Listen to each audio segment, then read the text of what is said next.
Hi friends, Emmanuel కపట నాటకాన్ని కడిగేద్దాం రండి అని తమిళ ఎందుకు పెట్టారంటే, నిన్న కొంతమంది తమ్ముళ్ళు మెసేజ్ చేశారనమాట. ఏమని, అన్నా నువ్వు ఇమాన్యుయల్ కన్నింగ్ గేమ్ గురించి మాట్లాడాలన్నా చెప్పన్న, కొంచెం అందరికీ జనాలకి అర్థమవుతుంది. 5వ వారం నుంచి 15వ వారం దాకా మేము చూసాము, నువ్వు కూడా దాని గురించి మాట్లాడన్నా అని చెప్పేసి కొంతమంది మెసేజెస్ చేశారు. వాళ్ళకి నేను ఏం చెప్దాం అనుకుంటున్నానంటే, అన్నం ఉడికిందో లేదో ఒక మెతుకు పట్టుకుంటే సరిపోదా? Emmanuel cunning gamer, Emmanuel bad gamer, Emmanuel worst gamer అని చెప్పడానికి 5వ వారం నుంచి 15వ వారం దాకా జరిగిందంతా సోదంతా చెప్పాల్సిన అవసరం ఉందే? మూడు సన్నివేశాలు చాలు. మూడు సన్నివేశాలు. బ్రహ్మాస్త్రము, నారాయణాస్త్రము, పాశుపతాస్త్రము లాంటి 3 పవర్ఫుల్ సన్నివేశాలు ఉన్నాయి. అవి చెప్పేస్తే అర్థం అయిపోద్ది, ఓపెన్ అయిపోద్ది అంతా. చెప్తాను వినండి, అందరికీ తెలిసిందే, బట్ మళ్ళీ ఒకసారి గుర్తు చేస్తాను. ఫస్ట్ది అదేంటి, ఒకరోజు తనూజాతో రీతుతో ఒక మాట అంటాడు.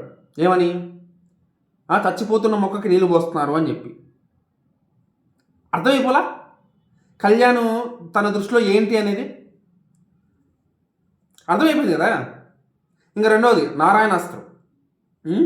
అప్పుడు ఇక్కడ తనూజ ఒక ఎపిసోడ్లో, సాటర్డే ఎపిసోడ్ అనుకుంటా, ఆ ఎపిసోడ్లో అది సరదాగా అనింది అనే విషయం మనకు అందరికీ అర్థమైనప్పటికీ, తనూజ అన్న మాటలో ఒక సీరియస్ పాయింట్ ఉంది. ఏమని, నన్ను ఎందుకు దూరం పెట్టావు, నన్ను దూరం పెట్టేసావు, ముందు స్కిట్లు బాగా చేసేవాళ్ళం, తర్వాత నన్ను నువ్వే దూరం ఉన్నావు, నువ్వే దూరం అయ్యావు, నువ్వే దూరం పెట్టావు అని చెప్పేసి ఒక మాట అనింది.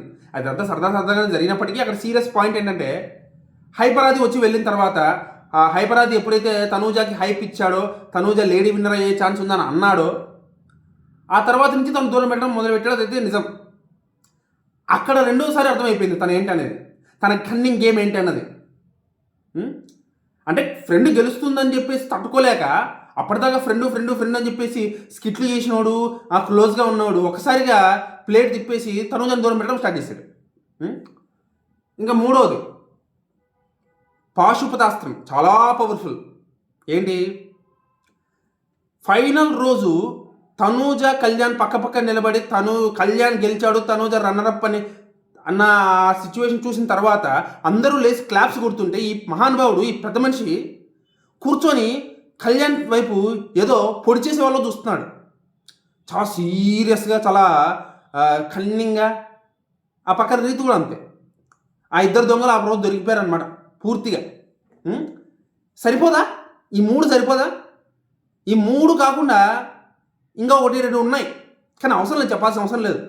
ఈ 3 చాలు ఇమాన్యుయల్ ఎంత కన్నింగ్ గేమరో చెప్పడానికి. 5వ వారం నుంచి 15వ వారం దాకా తీయాల్సిన అవసరం లేదు లిస్టు మొత్తం. ఈ 3 చాలు, చాలా క్లియర్గా అర్థం అయిపోద్ది జనాలకి. సో మీ అందరికీ తెలిసే ఉంటుంది ఈ 3. మీలో ఎవరికైనా కొత్తగా తెలిసి ఉంటే కింద కామెంట్ చేసి చెప్పండి అమ్మా. నాకు తెలుసుకోవాలనుంది మీలో ఇంకా ఇమాన్యుయల్ కన్నింగ్ గేమ్ తెలుసుకోలేని వాళ్ళు ఎవరైనా ఉంటే కింద కామెంట్ చేసి చెప్పండి. నాకైతే వాళ్ళు అడిగారు కాబట్టి ఈ మాట చెప్పాలనిపించింది. ఒకసారి అందరికీ మళ్ళీ గుర్తు చేస్తే బాగుంటుంది అనిపించింది. కానీ ఇకపై దీని గురించి మాట్లాడుకోవడం అనవసరం, అయిపోయింది గేము. తను ఎలాంటి వాడో తెలుసు కాబట్టి 4th ప్లేస్కి ఇచ్చారు జనాలు. కళ్యాణ్ 1st ప్లేస్లో ఉంచారు. ఫ్యూచర్లో ఎప్పుడైనా కళ్యాణ్ ఏమైనా అంటే అప్పుడు మాట్లాడుకుందాం దాని గురించి, అంతేగాని ఊరికూరికనే మనం ఆ నెగిటివిటీ పెంచడం దేనికి? కళ్యాణ్ ఏదైనా అంటే మాత్రం వదిలిపెట్టేది ప్రసక్తే లేదు, ఇచ్చి పడేద్దాం అంతే. ఓకేనా?